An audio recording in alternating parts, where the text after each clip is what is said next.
Fala pessoal do Jovens Move, que bom estar com vocês aqui hoje. Eu quero compartilhar uma mensagem que tem ministrado tanto o meu coração nesses últimos tempos.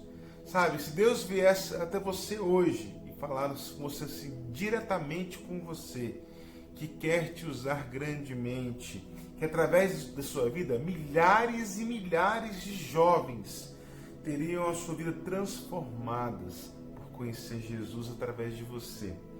Que você seria conhecido como abençoador. Você ficaria animado com isso? Eu tenho certeza que muitos de vocês ficariam. Mas se em seguida ele falasse assim: para isso tudo acontecer, você vai ter que ser vulnerável. Sabe o lar de seus pais que lhe dá uma segurança financeira, que te dá a estrutura? Abandone isso e seja dependente de mim. Você se sente no controle da sua vida? Então saia caminhando para onde eu vou te mostrar, sendo dependente de mim e me entregando o controle da sua vida. Como seria então a sua reação? Nós temos aqui um projeto, um plano, e nós temos aqui um pedido da parte de Deus, uma condição, um se, né? E esse papo pode te parecer estranho, mas quero te mandar ele foi uma real. Isso aconteceu há milhares e milhares de anos. O texto de Gênesis, capítulo 12, versículos de 1 a 4, narra esse papo. Vamos lá? Então o Senhor disse a Abraão: sai da sua terra, sai do meio dos teus parentes e da casa de seu pai, e vá para a terra que eu lhe mostrarei. Farei de você um grande povo e o abençoarei. Tornarei famoso seu nome e você será uma bênção.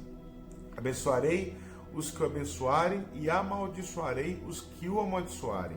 E por meio de você todos os povos da terra serão abençoados. E partiu Abraão como lhe ordenara o Senhor. Temos aqui então o chamado de Abraão. Foi-lhe pedido ali para abrir mão por causa de Deus, de quase toda a esperança que ele tinha, dos bens e herança que ele teria, sabe, de tudo aquilo que era um terreno no coração dele. Deus falou: abra mão de tudo isso e me segue. Vá para aquele lugar onde eu vou te falar, porque eu farei de você isso, isso e isso. E o mais forte desse texto para mim é que no final ele acaba dizendo: partiu Abraão como o Senhor lhe ordenara. E Abraão disse sim ao chamado de Deus. Abraão, ele entregou o controle da sua vida. Ele fez como o Senhor lhe ordenara. Agora, ele era servo e Deus era Senhor. Na sua vida, quem é servo e quem é Senhor? Esse é o primeiro paradigma que eu quero trazer essa noite, porque muitas vezes nós queremos fazer o inverso disso. Nós queremos ser Senhor e fazer com que Deus seja nosso servo. Isso está teologicamente errado, ao extremo. Não é assim que as coisas funcionam. Muitas pessoas, na verdade, têm invertido em sua mente essa ordem. Querem um Deus que seja seu servo. Querem um Deus que seja gênio da lâmpada, assim como Aladim. Que aceite tudo que ela decida e que ela entenda como é verdade para ela. Então Deus tem que aceitar. Isso é uma ordem inversa. Deus, ele não é nosso servo. Deus não tem que nos tolerar. Ele não tem que falar, tá ok, tá tudo certo com tudo aquilo que eu falo que é verdade. Ele é a verdade. A verdade é aquilo que ele diz. Ele não tem que aceitar tudo que eu decida. Ele é Deus e não eu. Ele é o Senhor, eu sou servo. Ele é o Criador, eu sou criatura. Isso deve ficar muito claro para nós. Mas Abraão, ali, ele já entendeu que para cumprir um propósito na sua vida, para ser um abençoador, antes de tudo, ele precisava ser servo. Da mesma forma que Jesus, ele se esvaziou da sua glória e ele veio ao mundo para servir. Entende isso? Abraão também estava com essa mentalidade, com esse entendimento. Ele já tratou Deus como Senhor. Ele fizera tudo como o Senhor lhe ordenara. Aquilo que Deus falava não era um pedido, era uma ordem na vida dele. Aquilo que Deus tem falado para você, tem sido uma ordem na sua vida? Interessante que, nós seguindo então esse texto em Gênesis 15, o texto mostra um diálogo de Abraão com Deus. Ele diz para Deus: olha Deus, você falou que você é um pai de multidões, né? Mas eu não tenho filho. Como serei pai de nações se nem um filho eu ainda tenho? E ali Deus o animou, lhe falando que ele haveria de ainda ter um filho, o filho da promessa. E então, você seguir a leitura do livro de Gênesis, você vai ver que Isaac nasce. O filho da promessa, ele acontece, e os propósitos de Deus são uma realidade na nossa vida. Deus não quer nos iludir, Ele quer que nós vivemos tudo isso que Ele planejou para nós. Isaac nasce, Isaac cresce, e chegamos então aonde eu gostaria de desenvolver algumas verdades que Deus tem tocado no meu coração nessas últimas semanas. Vamos para Gênesis capítulo 22, versículo 1. O texto diz assim: passado algum tempo, Deus pôs Abraão à prova, dizendo-lhe: Abraão. E ele respondeu: eis-me aqui. Mais uma vez: servo. Então disse Deus: tome seu filho, seu único filho, Isaque, a quem você ama, e vá para a região de Moriá. Sacrifique-o ali como holocausto num dos montes que eu lhe indicarei. Na manhã seguinte, Abraão levantou-se e preparou o seu jumento, levou consigo 2 servos e Isaque, seu filho.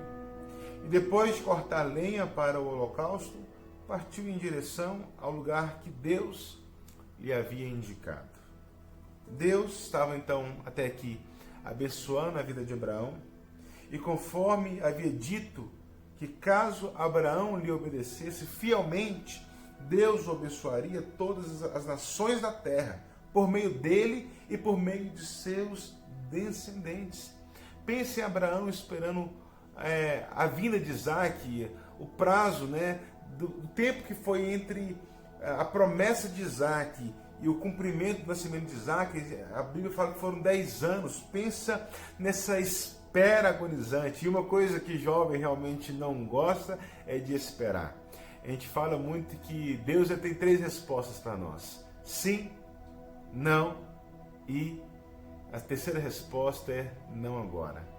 E essa terceira resposta é a resposta que o jovem mais odeia, que fala: espera, não é o momento.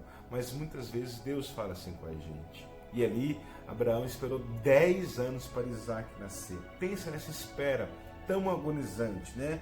Qualquer casal que luta contra a infertilidade, luta contra esse período de a espera do filho, sabe como isso é doloroso. No meu caso, eu e a Vivi estamos há 8 anos, 7 a 8 anos mais ou menos, à espera de um filho. Estamos esperando a concretização de um propósito, de um plano de Deus. Mas mês a mês é um desafio que renovar a nossa fé, tendo a convicção que Deus vai cumprir a sua promessa, certo?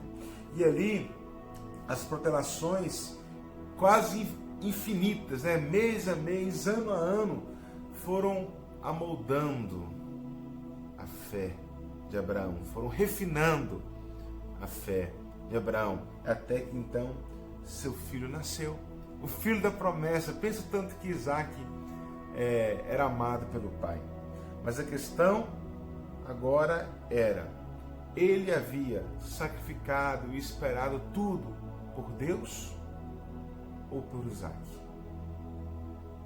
E aí temos um grande problema.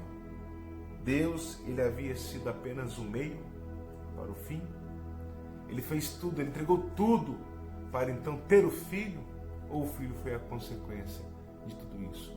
Deus foi o fim ou Deus foi o meio pelo qual ele atingiu o seu real propósito, que era ser pai e continuar aí a sua descendência?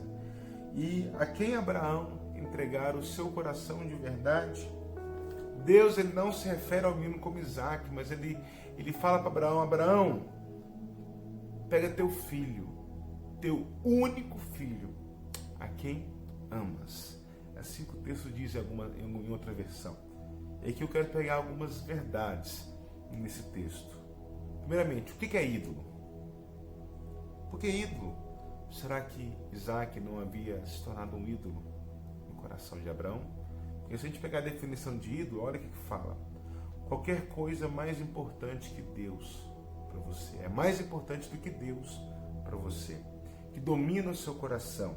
Que domina a sua imaginação. Mais do que a Deus. Qualquer coisa que você busque a fim de receber o que só Deus pode dar. Tem coisas na nossa vida que só Deus pode nos dar. A paz verdadeira, que excede todo entendimento, a alegria, a segurança, isso vem de Deus. Mas muitas vezes nós depositamos a expectativa em coisas. Coisas vão nos dar isso, mais do que Deus. Então, isso é um diagnóstico de que aquilo tem se tornado Deus em nossas vidas. Sabe, qualquer coisa que você busque a fim de receber a satisfação plena que não seja Deus, pode se tornar um ídolo, ou tem se tornado um ídolo no seu coração. Ídolo é qualquer coisa que você observa e diga, no fundo do seu coração, se eu tiver isso, então eu sentirei que a minha vida faz sentido. Então eu vou saber que eu tenho valor. Se eu tiver isso, então eu me sentirei importante. Então eu me sentirei seguro. Dinheiro pode ser ídolo. Um trabalho pode ser ídolo. Um filho pode ser ídolo. Um namorado, um namorado pode ser um ídolo. Certo? Um esporte pode ser um ídolo no seu coração. Idolatria é o preço do seu coração. Aquilo pelo qual você se vende. Aquilo pelo qual você troca Deus. Todo ídolo, na verdade, ele é um Deus em nosso coração. Aliás, ele é um falso Deus. Tem um livro que fala muito forte sobre esses temas, que é o livro Falsos Deuses, do Timothy Keller. Te aconselho essa leitura, ela é fantástica. A realidade é que toda idolatria é destrutiva. E a gente vê o nosso coração muitas vezes cheio de ídolos sem a gente perceber. Ídolos são muito mais do que imagens. E às vezes a gente acha que só por não idolatrar imagens, a gente acha que a gente está livre da idolatria. Isso tem se tornado um grande engano na vida das pessoas. Certo? Então, nessa narrativa que eu estou tendo hoje, se você identificar algum ídolo no seu coração, comece então a refletir, porque toda idolatria ela é destrutiva. Esse primeiro semestre aqui de 2020, eu me dediquei de maneira para aprofundar mais sobre a história de Israel. Eu li muito sobre os juízes, sobre os profetas, sobre os reis, como foram os reinados de Israel, como foi o exílio, tudo isso que foi acontecendo. Eu fui trazendo até um contexto de estudo, fui escrevendo, eu fui fazendo até organograma de como as coisas foram acontecendo, e eu percebi que sempre que o povo entrava num ciclo destrutivo, e isso é muito comum, a gente vê isso na narração da história de Israel, o povo sempre entrando em guerras e se perdendo e sendo dominado, o fato gerador era o pecado de idolatria em seus corações. E a grande verdade é que exatamente tudo que nós precisamos está em Deus. Só que nós focamos muito em coisas, em pessoas. Eu vou ser feliz se eu tiver coisas, eu vou ser feliz se eu tiver pessoas, sendo que o que me traz uma realização completa somente é Deus. Então, toda vez que eu foco a minha visão dessa forma, eu estou pecando em idolatria. E a idolatria, eu acredito, na minha opinião, é o pecado que mais ofende a Deus. E isso é um grande problema. Jesus é tudo que você necessita. E você só compreenderá isso completamente, que Jesus é somente aquilo que você precisa, a partir do momento que Ele é tudo o que você tem. Quando Deus vai tomando conta de tudo que você tem, você começa a compreender que Ele é tudo que você precisa. Eu falo muito, minha esposa às vezes me pergunta, você está feliz? Eu sempre respondo para ela, eu sou feliz. Porque o meu estado de felicidade não é pelo que eu tenho, não é pelo que estou vivendo. É porque eu sou amado por Ele. Deus me ama. E Ele faz brotar em mim a verdadeira alegria que nada pode trazer de verdade. E assim como Abraão, nós precisamos muitas vezes fazer uma caminhada para o alto do monte. E os períodos mais dolorosos da nossa vida são aqueles em que os nossos Isaques, os nossos ídolos, estão sendo ameaçados ou removidos na nossa vida.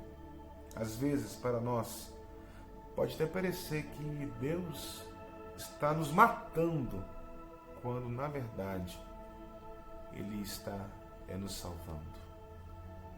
Sabe, uma vez quando que nos primeiros anos de liderança de jovens, liderando células de jovens, né, isso com 20 e poucos anos, uma vez tinha um jovem que era da minha liderança, e tinha uma outra jovem que era de outra liderança, que estava querendo relacionar com ele, e era uma jovem bonita, e esse jovem ficou tomado por aquilo, por causa da carência que havia no coração dele, e juntos eles vieram conversar comigo, que queriam se relacionar, e nós fomos orientando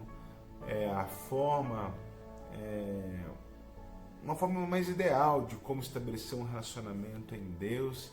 E ali eles rebelaram, sabe? Eles falaram, não, a gente quer fazer do nosso jeito, porque a gente quer namorar, porque a gente quer ser feliz, você está lutando contra. E eu falava, não estou lutando contra, mas é muito importante que vocês guardem o coração de vocês antes de vocês entrarem no relacionamento, porque ali eles estavam focando que eles seriam felizes somente se estivessem juntos. E ali eles abandonaram toda a liderança e resolveram seguir o seu caminho. Continuaram na igreja, nos ministérios, mas fizeram o relacionamento da forma que eles queriam fazer.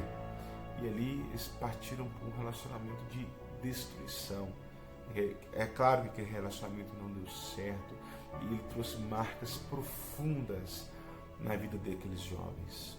Até hoje eu consigo ver essas marcas. Às vezes eles nunca mais foram os mesmos, porque eles trataram o relacionamento como idolatria. E toda idolatria gera destruição. Sabe, nós cultivamos a fantasia de que se encontrarmos o nosso verdadeiro parceiro de alma, tudo que há de errado conosco vai ser curado. Tudo que há de errado conosco será resolvido. Querido, isso é um grande engano. Não é outra pessoa que vai nos resolver a nossa vida com Deus, de entrega a Ele que tem a capacidade de nos resolver. Voltando então para o texto, quando Deus pede para Abraão ir para o Monte Moriá, junto com Isaac, eu quero trazer uma realidade para você. Se nós pegarmos 2 Crônicas 3, versículo 1, diz que então Salomão começou a construir o templo do Senhor, está falando de Salomão construir o templo do Senhor, em Jerusalém, no Monte Moriá, onde o Senhor havia aparecido a seu pai Davi, na eira de Araúna e Jebuseu, local providenciado por Davi. Mais uma vez o Monte Moriá. O Monte Moriá, que foi onde Deus falou para Abraão ir lá e sacrificar Isaac, é o mesmo monte que Deus apareceu para Davi. É o mesmo monte em Jerusalém onde o templo foi construído. Historiadores dizem que Moriá é o nome, na verdade, dado aos montes e colinas que rodeiam a Jerusalém. E é muito provável que em uma dessas colinas o próprio Jesus, nosso Salvador, foi crucificado, foi executado e crucificado. Moriá, na verdade, que foi para onde Deus mandou Abraão ir, é lugar de entrega. Moriá é o lugar onde nós somos o sacrifício. Mas o lugar de entrega, o lugar de sacrifício, é o mesmo lugar da manifestação da glória de Deus. Amém? Porque ali foi construído o templo. Era lugar de sacrifício. O templo é lugar de sacrifício e lugar de concerto e lugar de manifestação da glória de Deus. Aonde Salomão começou então a construir o templo? em Moriá. E hoje sabemos que o templo somos nós. Ou seja, nós precisamos ser construídos em um lugar de sacrifício. A nossa vida tem que ser construída em um lugar de entrega. A nossa vida tem que ser construída em um lugar de renúncia. Pois somente esse é o caminho da manifestação da glória de Deus. É claro que Deus cumpriu as promessas sobre a vida de Abraão. Nós somos resultado dessa promessa. Mas antes, ele teve seu coração provado. Ali não vou correr mais o texto, mas ali fala que Abraão foi realmente sacrificar o seu filho. É como ele falando, Deus, Isaac não é mais importante do que você. Aí Deus falou, pare, já vi que você me ama, você me entregaria seu filho, que você aprendeu a construir a sua vida num lugar de renúncia.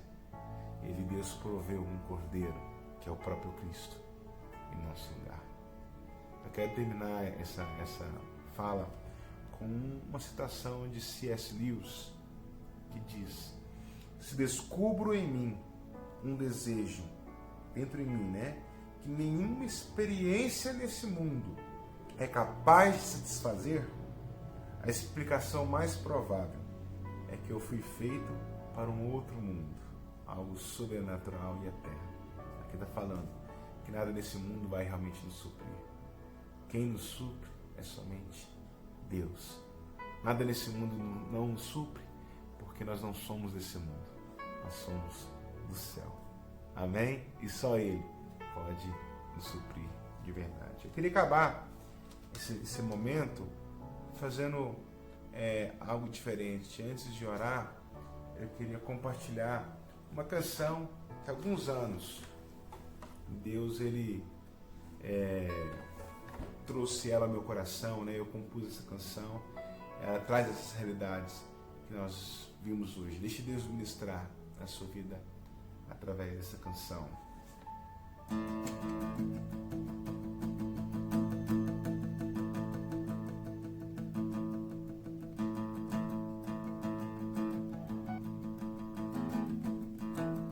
Creio na promessa que tu fez a mim. Pode demorar, mas vai se cumprir. Tua palavra eu guardarei. Ela é minha força e dela vencerei. Dela vencerei.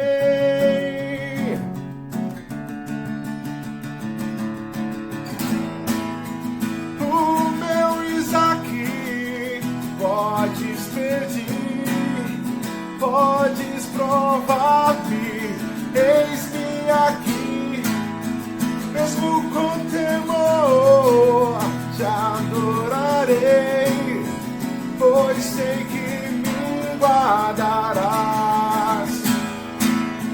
O meu Isaac, podes pedir, podes provar-me, aqui, mesmo com temor, te adorarei, pois sei que me guardarás. Receba essas verdades nessa noite sobre a sua vida. Amém? Quero orar por você. Deus, eu quero orar por cada pessoa que está ouvindo essa palavra. Que essas verdades possam vir como uma espada sobre o nosso coração, nos libertando e nos livrando de tudo aquilo que a gente tem permitido se tornar um ídolo em nossas vidas. Nos liberta, Senhor, nessa noite. Nos faça compreender por completo que somente em Ti nós temos a perfeita realização. Que nós somos Teu templo, nós somos lugar de entrega, nós somos lugar de renúncia. Mas é quando nós renunciamos aquilo que é terreno, nós passamos a viver nas nossas vidas aquilo que é eterno, aquilo que vem do céu. E é isso que eu quero pedir e profetizar sobre cada pessoa que está ouvindo, cada jovem que está ouvindo essa mensagem, que eles vão viver aquilo que é do céu, aquilo que é eterno na vida deles, em nome de Jesus. Amém? Deus te abençoe, Deus seja contigo, Deus seja com você em todos os passos da sua vida. Amém? Shalom.